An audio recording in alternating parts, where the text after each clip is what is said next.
Rich, industrialized nations responsible for excessive levels of greenhouse gas emissions could be liable to pay $170 trillion in climate damage costs by 2050.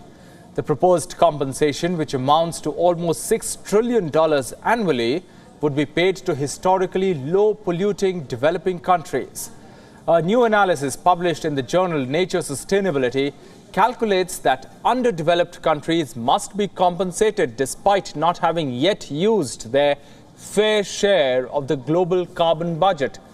The compensation system is based on the idea that the atmosphere is a common and a natural resource for everyone which has not been used equitably. It is the first scheme where wealthy countries historically responsible for excessive or unjust greenhouse emissions are held liable to compensate countries which have contributed the least to global heating. The nations liable to pay compensation include the UK, the United States, Germany, Japan, and Russia. They have also been asked to decarbonize their economies by 2050 to keep global heating below 1.5 degrees Celsius.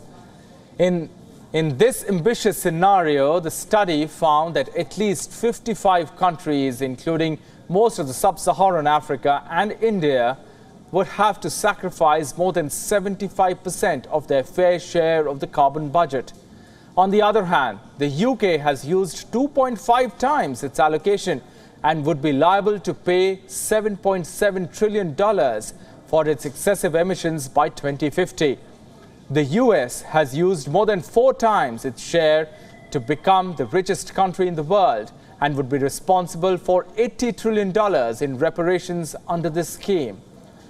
In order to keep global heating to below 1.5 degrees, the total global carbon budget starting from the year 1960 is 1.8 trillion tons of carbon dioxide, according to Intergovernmental Panel on Climate Change.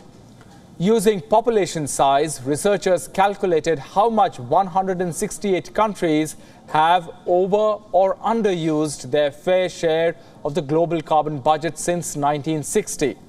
Some countries were within their fair share of allocation, while countries in the global north have already massively overshot their fair share of the atmospheric commons.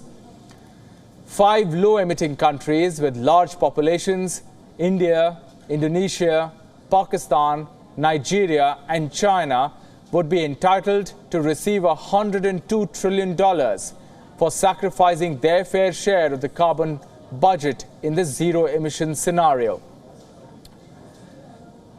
Demands are now mounting to compensate climate-vulnerable countries for the threats they face due to the excessive greenhouse gas emissions of others, and also as part of a broader climate justice movement to make polluters pay for the climate crisis and green energy transition.